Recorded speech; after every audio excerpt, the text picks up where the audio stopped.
Good? Audio good?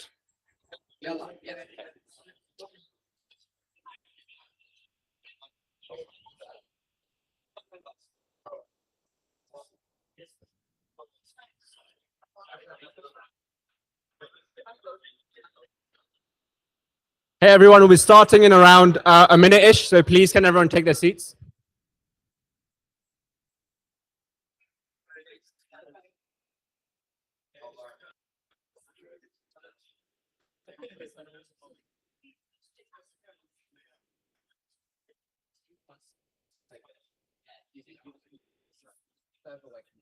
Okay. Fantastic. Well, hello everyone, and welcome to our ProductTank monthly event. We have a great line of speakers here today. There's two here and one at the back just grabbing some water or coffee or something. But welcome to those that are coming here for the first time. I'm Kunal Miani. I'm part of the ProductTank London team. And just before we start, we'll just go through a few slides explaining what ProductTank London is, who the organizers are, and give them a big thanks as well. So ProductTank London is a meetup for product people, by product people. We host it every single month. It's an opportunity for us that are PMs and for you guys who are PMs or aspiring PMs or senior PMs to hopefully network with like-minded people and learn from other people and to basically just learn about a topic and hopefully have some fun as well. If you would like to get involved in the community, so whether that's speak at a Product Tank, host or sponsor a Product Tank, write for mindtheproduct.com or whatever, please use one of those links shown on the screen or just contact myself, Serena, who can put a hand up, or Alex at the back as well. And Irina, if you're still here, somewhere here, then you can just reach out to one of us and we're more than happy to help you out as well. So this is the Slido code for the Q&A. So after the three talks that we have today, we'll have a Q&A at the end as well. This is an opportunity for you guys to ask some questions to the speakers. This slide, don't worry if you can't scan the code right now. At the end of each presentation, we'll be showing the QR code as well. So I'll give you an opportunity to scan again. But please do ask your questions. I think you have an option to ask an anonymous question as well if you'd like. So yeah, please take this opportunity to ask all the questions that you'd like. Like I said, don't worry if you don't catch it right now. We'll show it later on as well. A big thank you to iWalker for today. You're in right now. A big thank you to them. And I'd like to invite Laura to just say a few words about iWalker. Thanks so much, Kunal. Oh, I need the clicker actually, don't I? Yes, sorry. I'm gonna put the wind down. It's hard to do both these things. Welcome to iWalker. My name is Lara Gilman. I'm one of the co-leads of iWalker Pay, which is one of our products here at iWalker that focuses more on making trade credit accessible to small businesses. I've actually been working in fintech for about 13 years. And one of the things I love about fintech in general is that it's like building roads, sort of like infrastructure. You know, instead of connecting cities, you're connecting people to information so they can make investment decisions. You're connecting businesses to enable commerce. You are basically rebuilding the economy from scratch. So for me, that's a really exciting place to be and have been doing this now for a decade. But I think the whole industry is quite a cool place to be. Of those 13 years, 6 of them have been at iWalker, and iWalker is very much part of that industry story. So iWalker, what we do, as we've been around for 12 years, we make finance available to small businesses. Now, iWalker actually stands for Instant Working Capital. That's where we started. That's the core of what we do. We make it automated, we make it simple, we make it seamless. We do it with our core product, FlexiLoan. We do it with iWalker Pay for trade credit. It's very cool. But the coolest thing that I actually think when I joined iWalker is we do this for thousands and thousands and thousands of businesses. And one of the things in finance is like, how do you balance high scale and high touch? That's really hard because old school finances, you always had someone to talk to. They could explain things because finance is really hard. And it blew my mind that with iWalker, before I joined even, and now it's like 10x that size, not entirely to me, but you're welcome, is that every time a small business calls in, they talk to someone. Not just anyone, they talk to their own account manager. And if they're not there, somebody else is going to answer the phone and say, oh, I'm so sorry, George isn't here, but let me see what I can do to help you. If you've ever been on the end of a helpline, can you imagine what that's like? That not only when you call this random company that serves hundreds of thousands of businesses, but you call and you get your account manager. For me, that was the coolest, best example of how to make finance accessible to people, how to build trust. And so that's why I like working at iWalker. The other reason I like working at iWalker, one of my other favorite things, is we are a community of learning. We very much strive to write down when things go well, when they go wrong, what we learn, and try to share that with the community, which is a big reason why we're sponsoring ProductTank, because this is a community of learning. Product is really hard. I've sort of done it with varying degrees of success. It's really hard. And so actually these kind of communities are places you can talk about problems, you can give examples. I'm really excited to hear what our speakers are going to say about it. And that is a really cool part of what this community is about. Now, the other part about hosting an event is you get to also do a plug. This was my very long plug to follow up with community of learning. People who are drawn to that probably would like a job here. And in fact, we're hiring. So that's the last thing I'm going to say is this is the plug. We get to host, we get to say stuff like this. There are jobs at Iwaka, product jobs, other types of jobs. If you go to the QR code, you will see the job. You will also see a big thing saying £500 referral bonus. We think this community is so smart, and we really want you to work here and come join our community of learning and help us build roads and infrastructure and do cool stuff, that if you apply, tell them that you've been to the ProductTank event, get the job, you will get £500 on your third month. Sorry, Jamie, I know we hired you recently, but you get nothing. So please apply. Come talk to any Iwakan who you will spot with no actual luck. So ask them if they work at Iwaka. But come talk to us if you have any questions about jobs or things. But come work with us. And in the meantime, keep learning. So here you are. Thank you very much, Laura. So now, as you all know, the event for today is titled Getting Started as a PM. So I guess in terms of the first talk, it's fitting that we start with learning about first, for those I've already, when I spoke to some of you, are looking to transition into product management or are relatively new in your PM career, to just understand what is product management and how do you land your first role. So to talk about this, I'm very excited to invite Serena to the stage. So please invite Serena. Hello, everyone. Nice to see you, and thank you so much. So I've been a product manager for the last 4 years, and I'm one of the ProductTank organizers as well. And today I'm going to be sharing my story on how I got my first product role within my company. So I'm going to be covering really quickly what is product management, who is a product manager, the skills and the traits that are really important to me, how you can leverage your skills, and of course, then we're going to jump into this juicy stuff, which is how to get your first role. Then I'll share some tips and my 3 takeaways. So what is product management? I guess if you are here, you already heard about product management and you're already very familiar with this diagram, and which links really well with what Marty Kagan says. So the job of product manager is to discover a product that is valuable, usable, and feasible. And if we look at the diagram as well from Martin Erickson, we can really easily link the value with the business, the usable with the UX, and the feasible with the tech. And what I like to say is that product is the glue that brings everything together. But who is the product manager? What are the skills and the traits that are important to me? And yeah, hope you're going to find useful as well. So first of all, the product manager is a leader. You lead your own team together with your tech lead.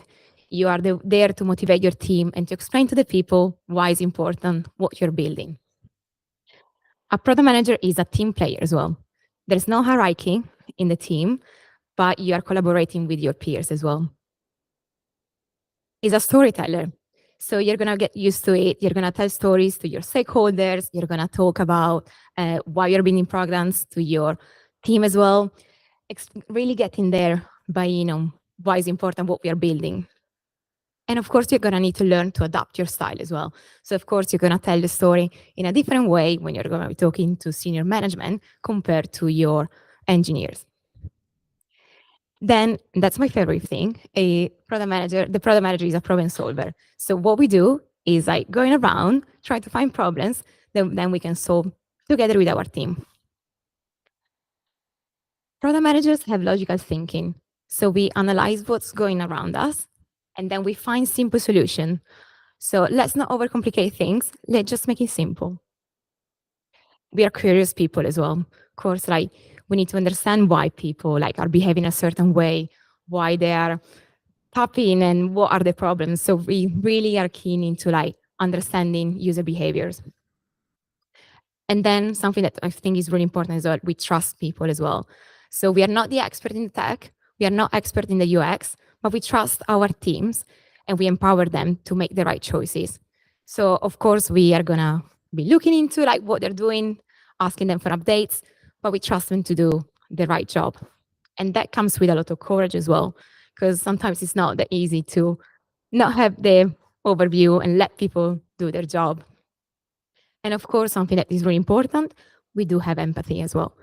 So not just towards our users to understand their problems, but towards our colleagues as well, understanding that what are the blockers and try to help them out as well. Leverage your skills. So this is something that, of course, no one is born product manager. We all have a past and a history. And this is just how I use the skills that I learned in my previous role and use them to tell a better story when I became a product manager. Is there a fire alarm going around there? Or? Oh, okay, so we're okay. Do we need to run away? Great. So yeah, I'm gonna bring this in with some example of my own story. And so, and think about like, based on your previous skills, how can this align to your career goal of being a product manager? So I started as a waitress and a supervisor in a restaurant where I learned customer service. I don't know if any of you has worked in a restaurant, but you are in constant contact with customer, listening to their problems and try to solve them as well. And of course, in the restaurant, you need to collaborate with your team. If you don't collaborate, the team is not going to arrive, the food is not going to arrive on time, customers are going to be unhappy, and you're just going to have a really bad service. So you don't want that. You want to have a good shift.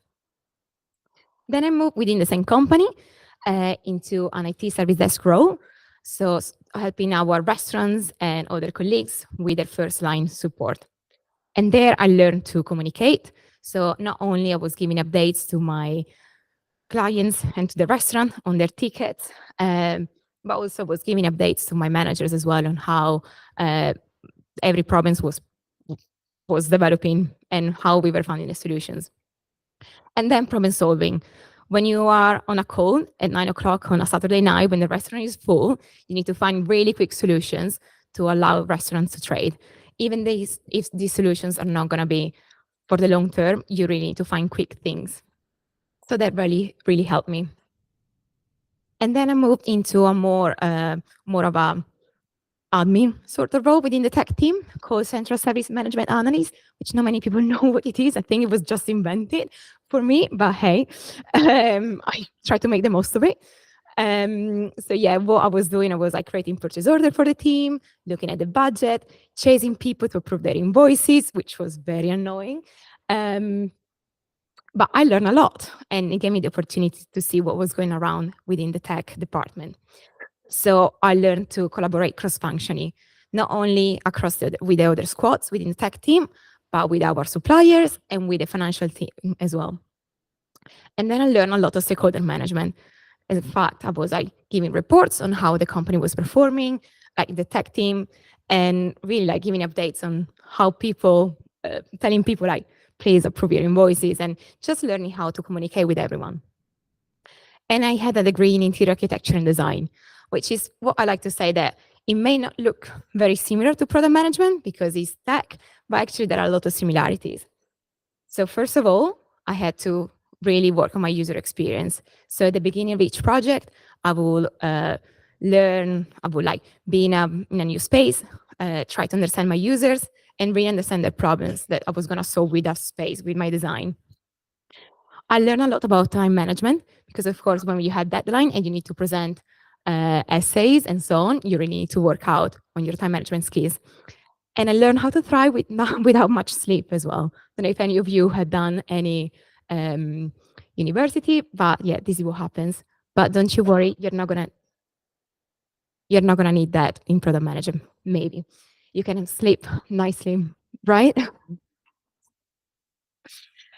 So I think, as you can see, like customer service, collaboration, communication, problem solving, cross-functional collaboration, stakeholder management, user experience, and time management are all things that I could use to tell a story on why I was the right person to become a product manager. And this is what you can do as well. Think about your previous experiences and pick everything that was useful to the product manager role. But how did I get my first role and how you can do that? So first of all, I told everyone. So everyone in my department and outside knew that I wanted to become a product manager. Don't be shy, just tell everyone. Honestly, it works. But don't forget to tell them why you want the job. Just show your passion. Like, I think personally, like, I feel really passionate about product manager and about problem solving and collaborating with the tech team and the UX designers and the researchers. So let them know, show your passion. And also, like, tell them why you deserve this. Going back to leveraging your skills, go back to there, like, show them you have experience already. Again, no one is born product manager, but we all have done something that can contribute to that. Find someone you can shadow. So what I did, because I knew what was going on within the company as well, I found a team that I could shadow, and I was shadowing this product manager, but also I got involved. So I was not only seeing what the product manager was doing, but was doing my competitor research, my analysis, and I was participating to user research and so on. And it's great to learn firsthand. But I understand that it's not always possible. So sometimes in your company or outside, there are many opportunities. But what you can do is to create some. The world is full of problems. So what you can do and what I advise you to do is find something that you are passionate about, like a problem that a friend of yours have, and try to solve it. Use these product mindset and find a solution for that. So then you can use that when you're going to apply for your first job. So some tips from me. Network. I mean, you're already here, which is a great thing. Later on, go and chat to everyone, share your experience, and see if there are opportunities around. It's been working really well for me as well. Don't be shy and ask. I was really shy to begin with. I didn't want to ask questions. I didn't want to bother people. And then I thought, well, if I'm never going to ask, I'm never going to get it. So I like the soundtrack as well. So just ask questions. There are WhatsApp groups as well. There are like communities. Ask, someone is going to help you and like reply and help you out. It's just a very generous community. Find yourself a mentor or two or more.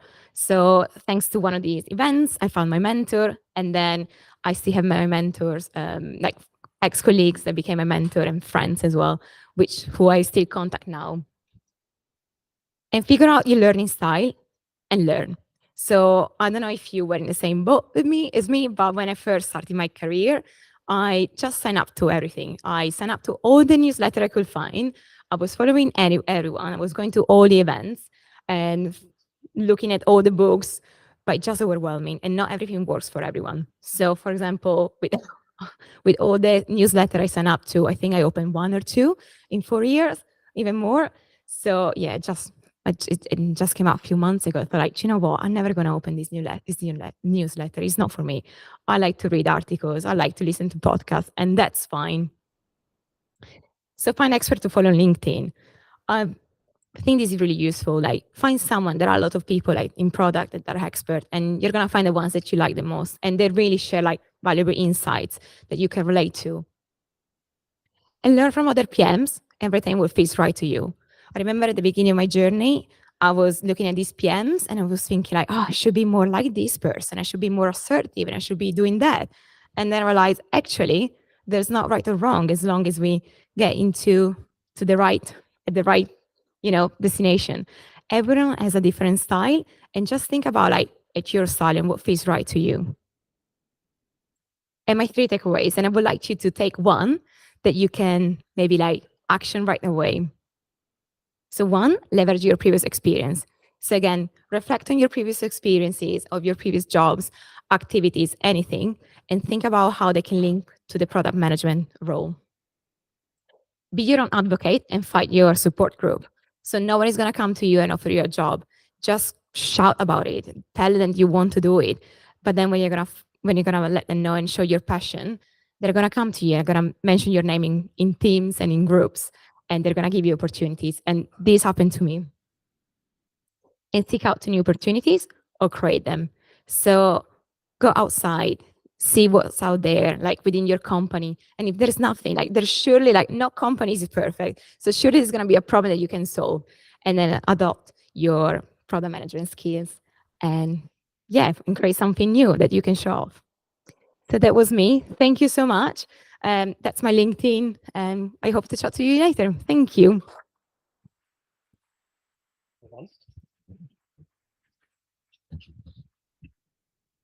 Thank you very much, Serena, for speaking to us about how she landed her role as a PM. And I think it's interesting to know, especially personally, how she transitioned from a waitress to a customer sales rep into a PM role. And that's one of the biggest advice, at least I had as well, when you're starting a role. It doesn't matter where you start from. There's always transferable skills that you can apply into a product management skill, into a product manager job. So just make sure you highlight all those skills in your CV and your interviews. So for the next part, Q&A Slido code is here. Please feel free to scan. So for the next part, let's say you've landed your first role as a PM, and now it's your first 90 days. Now, the first 90 days as a PM is probably one of the most crucial time during your tenure as a PM. It's the opportunity to learn as much as you can whilst you're relatively new in the company and are allowed to make as many mistakes. So to learn more about how you can excel or master your first 90 days, let's invite Divya. Hello. So I'm Divya, and I'm going to be talking about navigating your first 90 days. We've just heard, as you've heard already, how to get your first role. And it's kind of like, okay, you've got it. Now what? And hopefully this talk will be useful for you if it's your very first role as a product manager, or it's your 17th role as a product manager. It's just kind of some advice and sharing my experience about going through those 90 days. So to give you a bit of background about me and my road to product management, I started as a software engineer, but I was really focused on computer graphics and interactive video. My dream job was Pixar. If you want to talk to me about Inside Out 2, come find me after. But then during 2020, like many people in lockdown with too much time on their hands, I started thinking about my career and where I wanted to go. And I decided I wanted to pivot into education technology, specifically making it more accessible, more inclusive, and more fun for more young people all around the world. But I had no idea about actual education, right? I have my experiences as a student, but I wanted to learn more about education theory, what the industry best practice was, and what the current research was. So I decided to go get my master's in education with a focus on technology. And ultimately, that led me to the Raspberry Pi Foundation, which is not building the hardware, it's on the charity side. And the charity is focused on making education technology and computer science education more accessible, more inclusive, and more fun for more young people around the world. So it's been a pretty good fit, if I may say so myself. Currently, I manage 4 different products. 2 of them are code clubs. So they're volunteer-led or teacher-led code clubs for young people, and they run all over the world. I also look after 2 different showcase events. So one is Coolest Projects, which allows young people to celebrate all of the cool things they're coding and making on their own. There's an online version that's open to all young people around the world, and we also have a couple in-person events. And I also look after a space challenge called AstroPi, where young people, if they complete the challenge, their code can run on the International Space Station. Yes, that's a picture of Italy taken from the ISS. And yes, I do just share this picture as much as I can because I think it's really cool, even though it's not really relevant. But space. So when I got my first job as a product manager and I was kind of reflecting on those first 90 days, I was thinking about all of the emotions, all of the experiences, and the ups and downs of being a product manager and trying to figure out those first 90 days. There's a lot, right? You have some panic, but you also have some excitement. And then there's that really crucial moment where you start thinking, why? And those first 90 days are a really important time as a product manager because you're an outside perspective and you may be thinking about things that people are just taking for granted. We talked about problem solving. There's also problem solving within the company. And sometimes there are things that can be improved that just no one's ever really thought of before.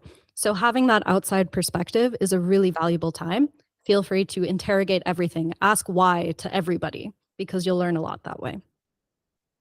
And when I was planning this talk, I was kind of looking online to see what other people were saying about your first 90 days as a product manager. And there are a lot of great 30, 60, 90-day plans out there on how to structure those 90 days.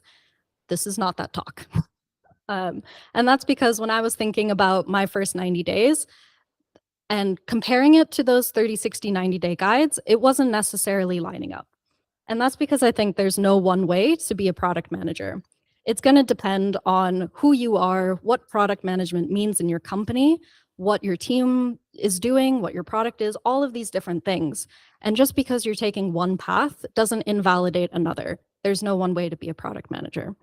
And so as I talk about my own experiences, please do not think that this is you have to do everything that I did, right? It's not a recipe. There's no real recipe on how to be a product manager. I'm just sharing what's worked for me, and hopefully you'll find things that are relevant for you that you can incorporate into your own practice. So as I was reflecting on the work that I've done as a product manager, I think it falls nicely into 3 different themes. I learn, I connect, and I lead. So I learn by casting a wide net, connecting all of the things I've learned together, and that helps me actually become a leader. And I do those 3 themes across 3 different focus areas: my own product, my core team, the people who I work with on a day-to-day, but also my company and the wider, people I work with, the stakeholders, other teams, so on and so forth. So let's dive in. Starting with learning. Most likely, when you start your job, you're going to be doing a lot of learning. And I know that, I have a background as a software engineer, which means that I tend to go way too deep on the technical side. And I also know that I really like learning by having information just spoken at me. I need people to talk words into my face, and then it comes into my brain, and that's how I learn. So I ended up having 25 one-on-ones in 30 days. I do not necessarily recommend this, but it's what worked for me. But I made it a point to make sure that I was talking to not just the engineers, but people all over the org, because I knew that I didn't have as good of an understanding of the business side of things or the marketing side. So I wanted to make sure that I was really filling those gaps by talking to people who were the experts in those areas. And I asked some really important questions that I think are really valuable. Number 1, what do you like about the product? Number 2, what don't you like about the product? Number 3, where do you want to see the product go in 1 year, in 5 years? And that's really helpful to get people to start thinking about what their goals are and where they want to take it. And then most importantly, is there anyone else you think I should speak to? Which is how I ended up having 25 one-on-ones in 30 days. Again, disclaimer, not necessarily recommended. It's all about how do you learn best. This is what worked for me. And ultimately, by following that chain of who should I talk to, I met someone who I'm going to call V. V supports teachers and volunteers running clubs in India. And V told me that the people they work with don't use our website, which as a product manager was a bit like, oh no. And they were very clear about why. It's in English. Not everyone speaks English. Signing up for an account requires an email. Not everyone has an email. And the registration form to register a club is too long and too confusing. No one has time. And so I do recommend talking to people because it helps build insights about your users that you may not otherwise get. If I hadn't spoken to V, I don't think I would have known this really important information. The other thing I recommend in terms of learning is becoming a user of your product. So for me, that meant becoming an actual volunteer at a club. And I actually ended up volunteering at 2 different clubs, one in London and one in Cambridge. And what I noticed, which was really interesting, was that even though London and Cambridge, not that far away, 2 very different club atmospheres, it really depended on who the club leader was, what their background was, who the young people were, what their background was, and also the setting itself. But there's definitely one thing in common: chaos, lots of young people running around, having fun, learning, and having a great time. But really becoming a user helps you learn firsthand about the user experience, and it helps you build a lot of empathy for your users. So to sum up this section, what I learned was that the legacy platform, the website that we were using at the time, was really slow and difficult to use. Volunteers are a diverse group of adults, but they're all united by this desire to help the next generation, which is a really powerful motivator. And also, young people are goofy. We should celebrate that more. And so these insights are going to kind of come through the rest of my talk as I talk through the other themes. So once I've learned this kind of wide landscape, I wanted to start connecting the things, putting the things together. And when I say connect and drawing connections, I mean it on a few different levels. For your product, it's also about looking up and out. So how does your product relate to the wider market and the wider industry? But also, where are you right now with your product? What are your year-end goals, and how are you lining up against those timelines? And also, where were you before? Where was the product before? How have the decisions that were made in the past, how have they ended up like where you are today? From a team lens perspective, it's about understanding how you fit in with the team. What are the things that the team thinks you're responsible for versus what do you think you're responsible for? And also on the other side, what does the team think they're responsible for and what do you think the team is responsible for? And establishing that really clearly will help you in the long run. And it's also thinking about how your team fits into the company and the wider org. And also, most importantly, on the company level, it's about understanding how your work that your team is doing and your product strategy relates to the wider company goals. So to put this into a concrete example, here's a bunch of things that I learned. And starting with kind of the side here, my product's key objective, key result was to retire that legacy platform. And that made sense to me because the legacy platform was a huge pain point for users. And I knew that because I tried to use it myself. And one of my company goals was to grow our reach and our impact. And the thing that we believe is that by retiring the legacy platform, building a new one, making it easier to register a club, making it easier for club leaders to run their club, we would be growing our impact because we would have more clubs being created. And also we would have more clubs running for a longer amount of time. So by retiring this legacy platform, we would be able to achieve some of our company goals. And all of these connections helped me be a better leader. And so you may have seen this classic matrix before, which is kind of helping you figure out how to prioritize features and feature work on your product. And basically, you want to focus on that quadrant where you want to do the things that take the lowest effort, but have the highest impact on users. And this is a super useful matrix. I use this to this day. However, it doesn't really help figure out how you should prioritize your time. And that's something that I really struggled with as a product manager starting out, because there's a lot of different needs. You have the needs of your product and your core users, but you also have the needs of your team and the needs of your company. And how do you balance yourself across all of those different things? I found that there are a couple of different priority axes you can choose. So what's going to have the most impact on users? What's going to have the most impact against your objectives and key results? What is going to be the most resource drain on your team and take the time and effort to build? But also, what does your team need right now? Is there anything that your team isn't aligned on? Is there anything that is, you need to smooth out in order to ensure better collaboration? The key thing, though, is to make sure you're not spending time or all of your time in one area. Always make sure to kind of balance yourself out and make sure you're getting that bigger picture, because that will help you figure out what needs to work and what needs to happen next. So taking what I learned and what I connected together, I realized that my priorities were two things. Number one, I needed a roadmap. We needed to retire this legacy platform, but we had no plan on how to do that. And so we needed to focus on what makes the biggest improvements on users first. So breaking down that legacy platform and that retirement process into small achievable chunks that still made an impact on users. And that roadmap ended up being a really useful communication tool because stakeholders got more transparency over what we were doing and when. And it also really helped with comms because they were able to communicate to the community and say, hey, this change is happening on this day. Get ready, new features, woo! The other thing was that I really wanted to learn more about clubs.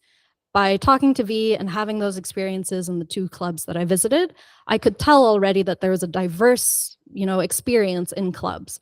And imagine that on a global scale.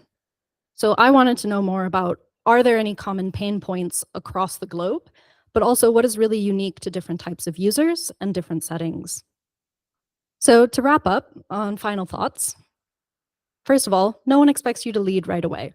I still work across all three themes, and I think learning and connecting and really carving out the time to do both of those things makes me a better leader. Also, unexpected bumps are going to happen. When I became the product manager for AstroPi last year, we were dealing with an issue where a robot arm was doing repairs on the International Space Station, and it ruined some young person's experiment because there was a robot arm in the middle of their pictures that they were trying to do some feature analysis on. That was not in the risk assessment. But things are always going to happen. There's going to be unanticipated bumps in the road. But the thing to remember is that you're not alone. You're in a team. You're surrounded by people who share the same goals as you, who are working on the same thing. Collaborate, communicate, and you'll navigate through your first 90 days and beyond. Thanks for listening. If you're interested, feel free to connect with me on LinkedIn. And if you want to hear more goofy stories about young people in clubs, come find me after. Thank you.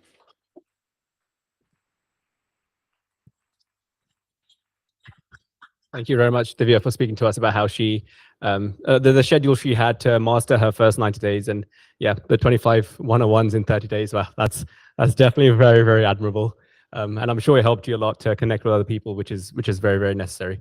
So now the Q&A, we realized that the QR code before was not correct. Apologies for that. It was leading to Serena's LinkedIn profile, so I hope you've all followed her as well. But now it has been updated, so please do scan the QR code again. If it still doesn't work for whatever reason, the number, if you just go to slido.com, you can still enter the number and you'll be able to enter your questions as well. So moving on to, oh, sorry, I'll leave it here for one more, a couple of seconds just so people can scan. Okay, I can see phones are down now. Right, moving on to the final presentation for today. I'm very happy to welcome Dane, who'll be speaking to us about his experience as a PM and some lessons he's learned. Thank you very much. Thank you for having me. I'm actually working for the host as well, so I'll be on my best behavior. Yeah, so anyway, my talk is going to basically focus on lessons learned over the last couple of years that I've been doing product management. So less around the sort of theory, but more about things I wish I knew, let's say a couple of years ago. The agenda, why am I even doing product? It's a really good place to start. The 3 lessons that I've learned since then, and a quick tip on interviewing as well, because I've done a few. And then a summary of everything. Why product? I actually transitioned. So I used to work as an account manager at iWalker. So I was a user. I'm an internal tech and CRM PM. So I specialize in all the internal tooling. When Lara mentioned about the phone system or how we route, that's our proprietary tech that we all work on. So I'm very proud of that. And it made, I was really driven by metrics. I really like to see work and impact, and it seemed like this was a disproportionate way of doing that. So whereas you work one-on-one, when you're an account manager, if you work in the tech, you can scale the team and make a lot more impact. And that's where we drive through technology. So you can have one-on-one conversations, you can try and, let's say, do more business, but a really powerful thing is how you can leverage technology to help the entire operations team to do a much better job. So that's what we focus on currently, and I'm very happy to do that. And also there was a lot of opportunity at iWalker. So we mentioned at the beginning that we are hiring. There was a I'm not doing a shameless plug. There was a well-trodden path from people in customer success that moved into tech and product. So if you're doing frontline customer service, as mentioned by Serena, I could see the path, right? It wasn't out of reach. I knew that people who did customer service could work in product and be successful at it too. So that's a really key part of why I thought, well, why not try product? Why not try doing a good job at that? Moving on swiftly. Lesson 1. Contrary to popular belief, you do not need to be an engineer to succeed at product management.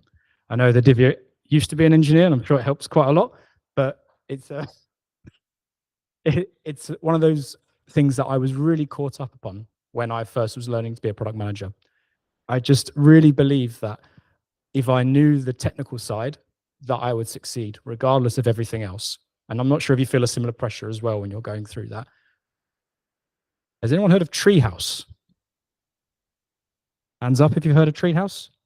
Thank you very much, Alex. And it's a iWalker platform. I think we license it out or something. When I first was trying to convert to become a product manager, it's basically all coding software.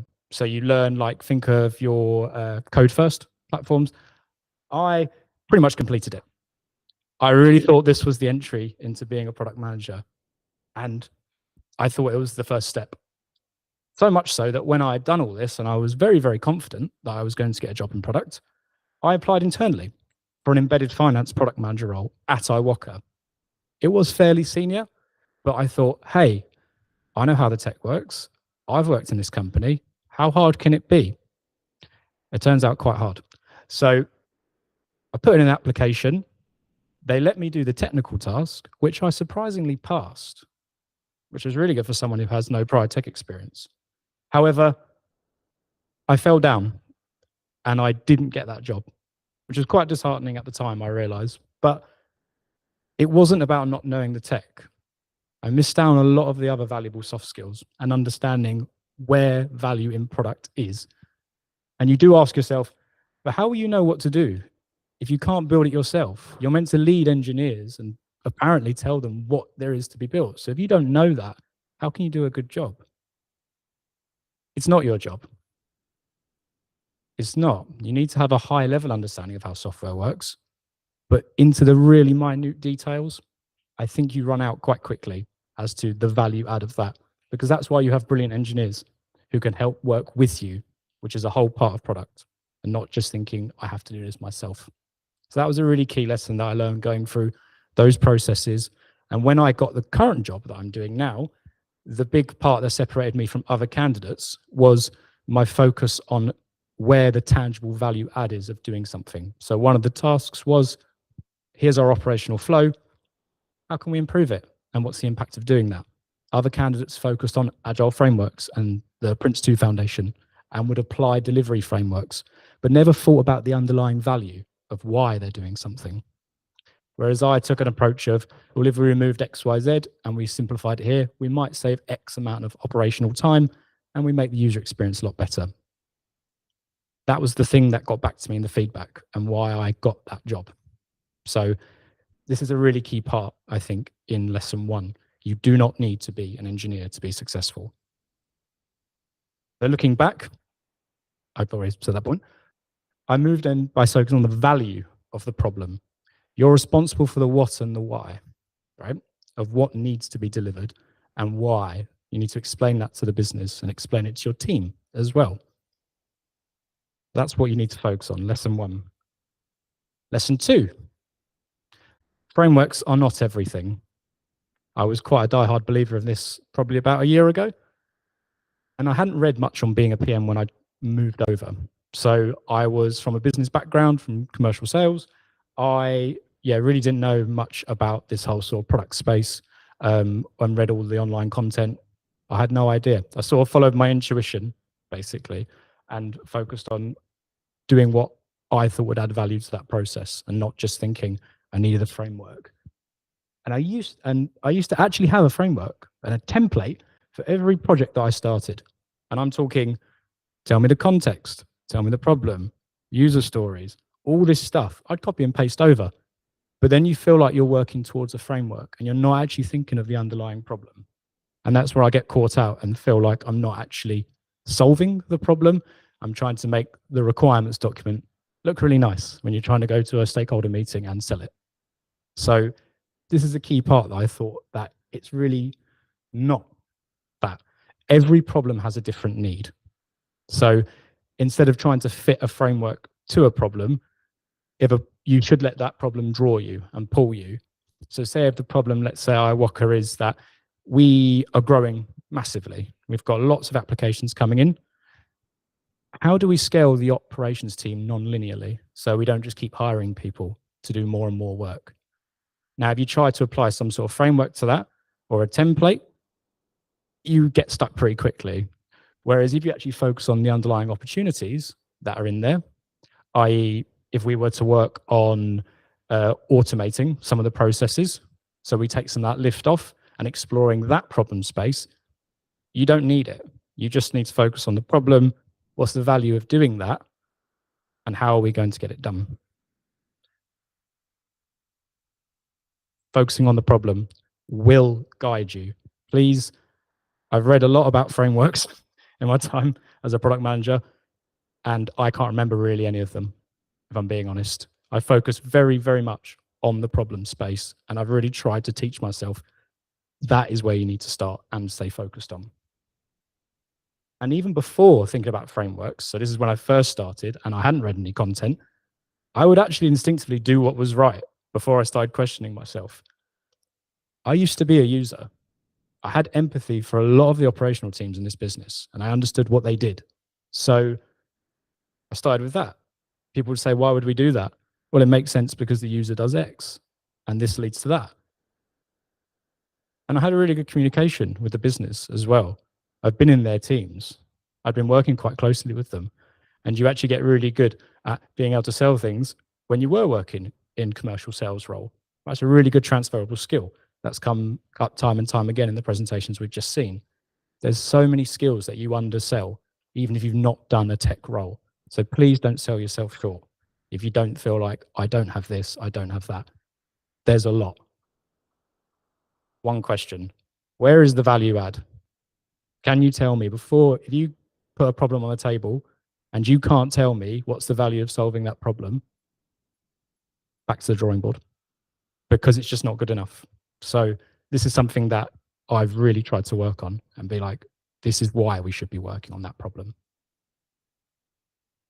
Lesson 3, and one that another personal lesson to me, don't be afraid to say no. This will eat you alive, because you want to do, when you first come into this role, you will really want to do everything. There are features coming at you. There's things to support when you're working, especially in the role internally. Everyone has easy access to you. It's a gift and a curse, because you get really great feedback from people, but there is a lot of noise. And if you do everything or try to, you'll run into a lot of problems. You start your first PM job, feature request comes in, and you excitedly implement it. What's the harm in doing that? Right? It has a few problems that manifest itself. You become very output focused, right? So you don't actually, you lose sight of why you're doing something if you are consistently just doing whatever comes in, because it feels good, right? To complete a lot of tasks and to drive a lot of outputs. You feel like you're delivering value, but are you? It then leads to this naturally. You cannot prioritize, and it shows. Don't be afraid to push back and say, it doesn't fit in with what we're trying to achieve, the strategy. It doesn't fit in with what we've already agreed. Is it more valuable to what we've already agreed? This is really, really important when you're having those conversations. And one that's not talked about as much in the product space is incredibly demotivating for engineers. They like to buy into things as well. They want to feel motivated. I've had lots of conversations with engineers at iWalker. If they're just focusing on what they're delivering all the time and they don't know the why, they might not make the right decisions. They're not bought into that vision of what you're trying to do. So it's really not great, because you want to work in, everyone wants to work in an empowered team. They want to work in a team that's happy, right? And it's your job to steward that team. You can't do that if you don't have control of priorities. Moving on from the lessons, a tip on interviewing. I've interviewed a few product managers for iWalker. I actually interviewed Alex as well. So big shout out. I hope, and he's here now, so that's great.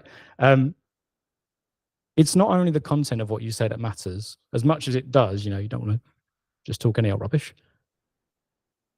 It's how clearly you structure your answers. So it's how you frame things.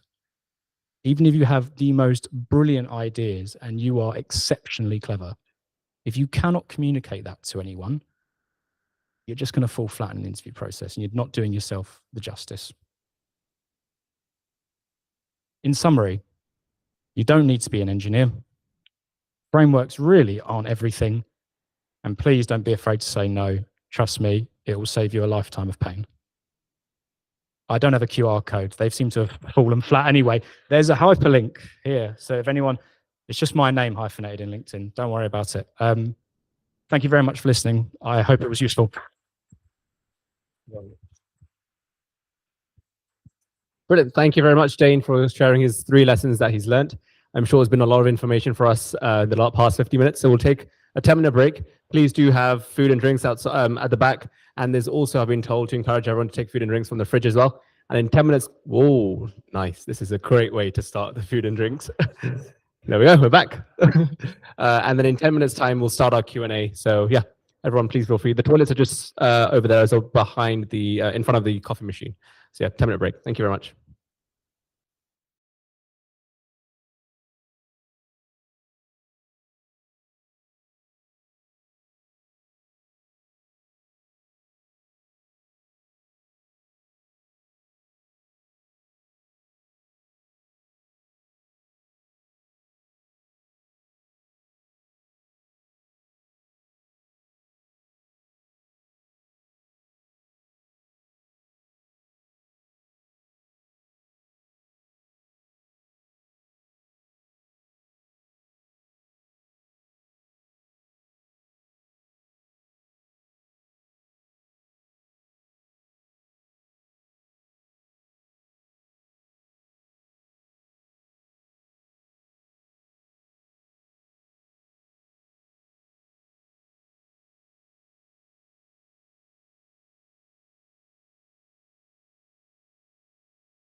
passionately, and that really comes through in the interview.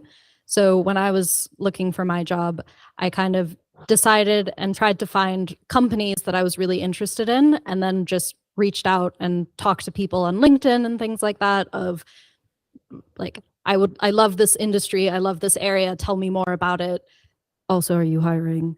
But I found that really helpful, and just really understanding where you want to work and what kind of role you want, and then going from there.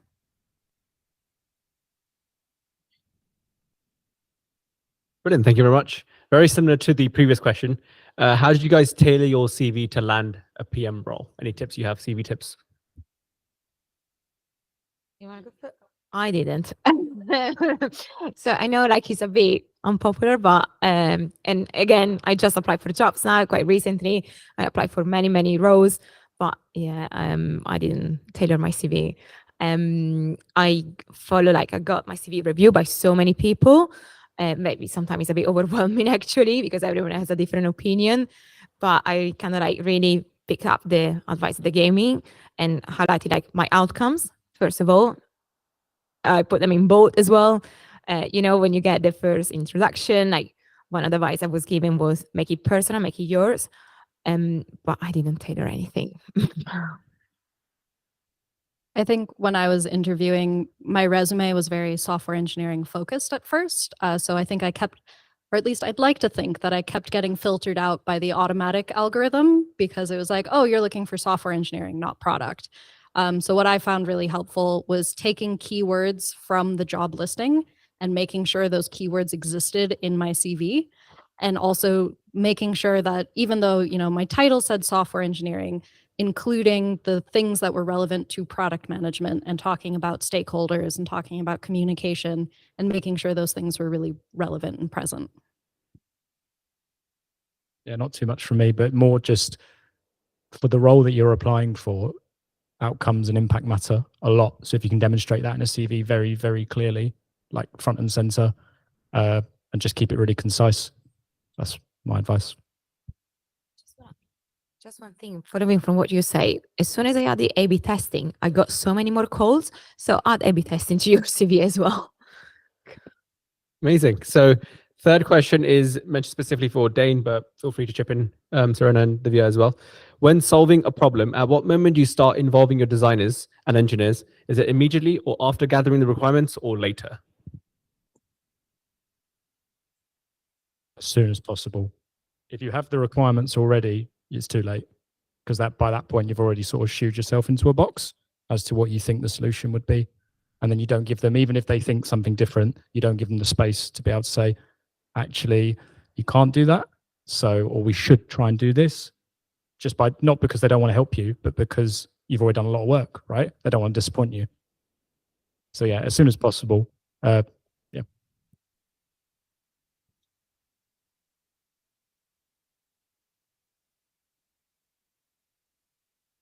Cool. Thank you. Next question is a recent one. What is your top tip for preparing for case study interviews? I shouldn't really know this one really well because I think when I prepare for the case study, I've been really looking at what the company was looking for and highlighting in the job description the key points, and then looking at as well what the hiring team was really passionate about, and then implemented that into my case study, if it makes sense, really focusing on that. So for example, if they were looking for someone really passionate about, I don't know now, I've been going through so many job descriptions lately, but communication and team engagement. So in my case study presentation, I would really focus on, I would involve my team earlier on, I will create workshop with stakeholders and communicate and updates and so on. So really look at what the job description is, go and follow stalk the people on LinkedIn as well and understand what's important for them, and put that into your case study presentation too. I think it helps to, when you're presenting your case study, make sure you kind of repeat the problem statement back and say, this was the problem statement, these were the things that I considered, and this is ultimately what I went with. And just being really clear about your own thought process and try to be concise too. Yeah, I haven't done a lot of case studies, to be honest, but I just think how you write is how you think. So when you are writing to submit a case study, be concise, think about structure, and always keep the problem front of mind so you don't stray from that, as many times in an exam I've done. Thank you. Next question we've got is, in terms of your moving more onto now becoming a PM, what is your normal day structured like? Okay. For me, it varies a lot. I work across 4 different products. So some days I'm working across all 4 products in the same day. Other days it's like, okay, I'm going to focus on, coolest projects today because the event's coming up, things like that. But I make it a point to, attend our daily stand-ups and things in the morning. I normally have a couple of meetings with stakeholders and things like that to kind of check in on upcoming requirements. I try to reserve a little bit of time, maybe not each day, but each week, to dive into the data and look at, what's happening with feature releases and things like that. And then normally I'm leading some kind of workshop or something cross-functionally across, design, engineering, research, stakeholders, and so on about things that are coming even further down the road. Yeah, the day there's no set structure. I mean, there's the stand-ups and there's the meeting with stakeholders, but obviously that's quite standard across products. I think, well, in my role, it's quite heavily focused on like the shaping of things. So right now we're moving about 3 or 4 large initiatives. So a lot of my day now is either spent with designers trying to shape some of that work deep into the problem space around, the thing I mentioned earlier about self-serve is a real thing. So actually looking towards the automation of like some of the operational processes. So yeah, it's really quite deep in the detail as to how we're going to do this post why. Something I was trying to find time for as well in my previous company was to observe what my users were doing. So we had a tool that was recording app sessions. So I would spend some time, dedicate some time a week, not every day, to really observe how the users were interacting with my app and really understand like what are the pain points and so on. So then we could work on that and propose to the business like, oh, by the way, most of our users are having these issues and these blockers and these pain points. We should do something about it. So really like take the time to observe your users as well. Amazing. Thank you very much. Now, the next question is actually quite pertinent to a lot of us right now. It's probably very widely discussed as well in industry. So imposter syndrome. It's very common. It's very easy to get, especially if it's your first ever PM role. Even if it's not your first PM role, it's easy to get imposter syndrome. So how have you guys dealt with it, and how do you currently deal with it? I think it's quite counterintuitive really, because you get told to connect to people on LinkedIn and take all this content in, but ultimately I think you get more imposter syndrome doing that, because you look at all these brilliantly polished things that they put out and all these requirement documents. This is how you should be working, and I find that quite tough, because then I feel like I need to put more pressure outside of work to learn more, to do more, I should be doing this, I should be a master at analytics, I should be able to be as good as a designer, I should all these different things, but it's just out of context. Right? Ultimately, in your day-to-day and what you're doing, you're already doing probably quite an exceptional job. If you speak to some of your colleagues and say, not a loaded question, but do you think I'm doing a good job? Or in feedback sessions, it's always, I like to think, like pretty positive, right? And how you perceive yourself is very different to how others perceive you. So my advice is get off LinkedIn for the moment. And just, you can get jobs elsewhere, not just LinkedIn. But yeah, I think social media is quite a problem for this space. I have imposter syndrome right now. What am I doing sitting up here talking to y'all? But in all seriousness, I think it's a struggle that I face a lot of the time. But I keep coming back to, am I doing the best job that I can with the information that I have and the capacity that I have right now? Normally the answer is yes.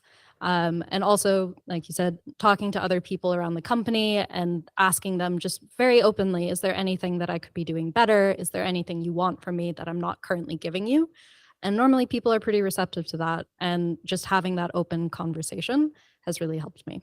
Also talking to other PMs and getting the reassurance that we're all kind of navigating our way through the job.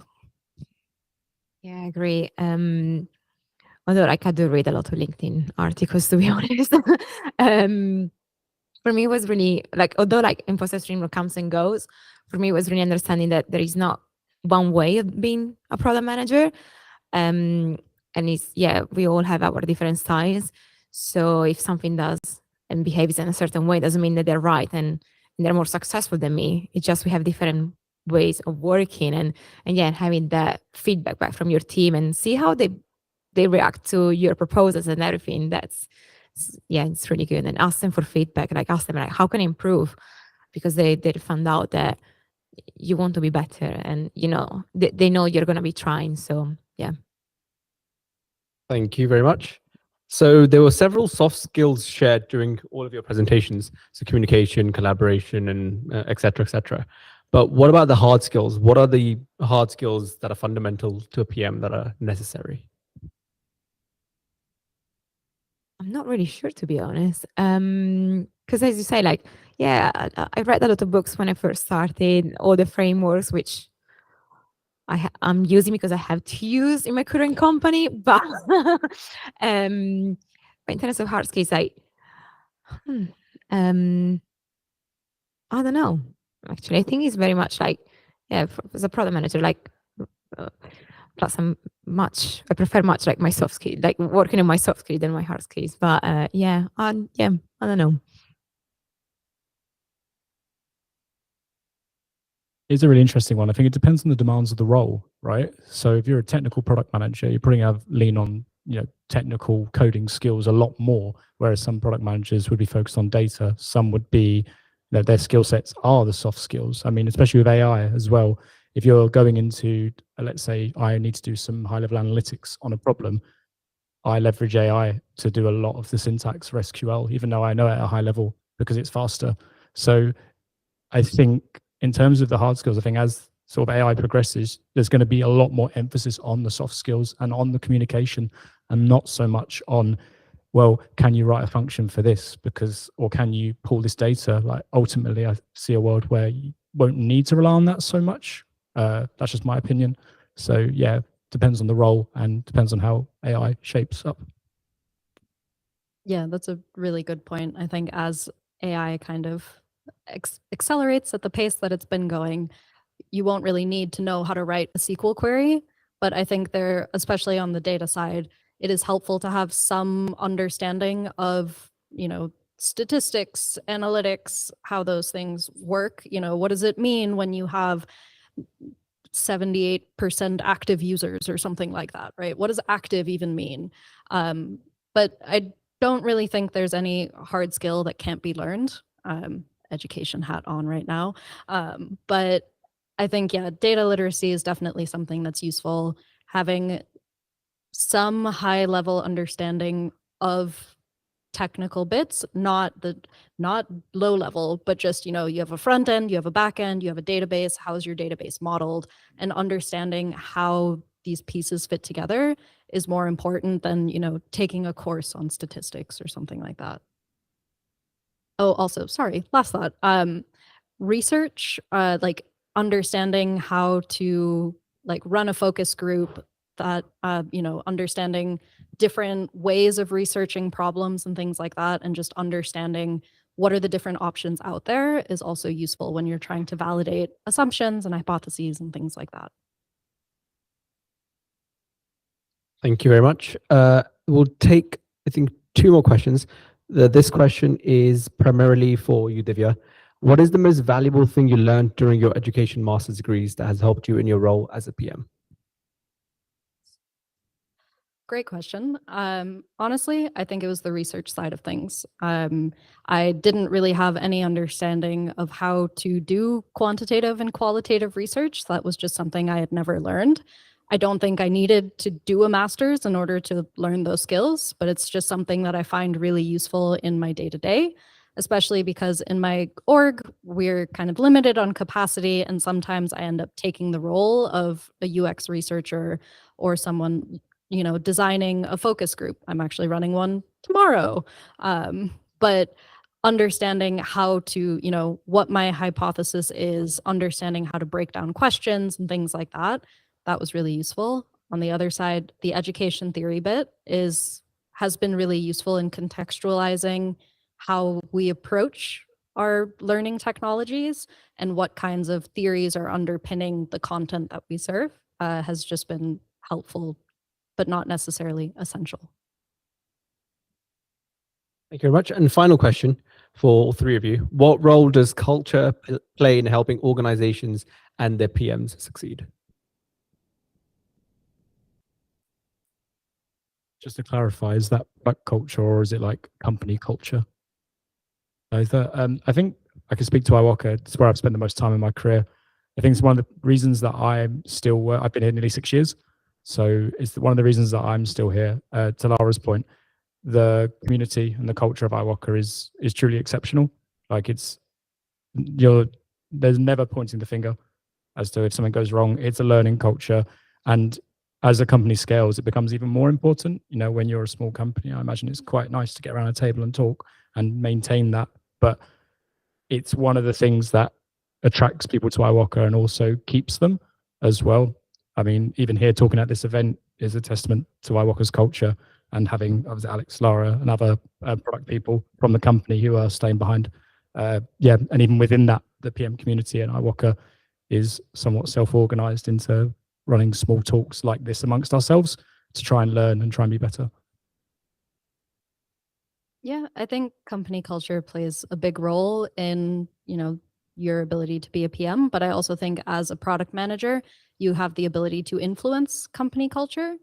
I found that by kind of bringing things back to user needs, user pain points, and asking people, what is the value of solving this problem and things like that, I've started to see a bit of a mind shift in how we approach problems as a company, which has been really exciting.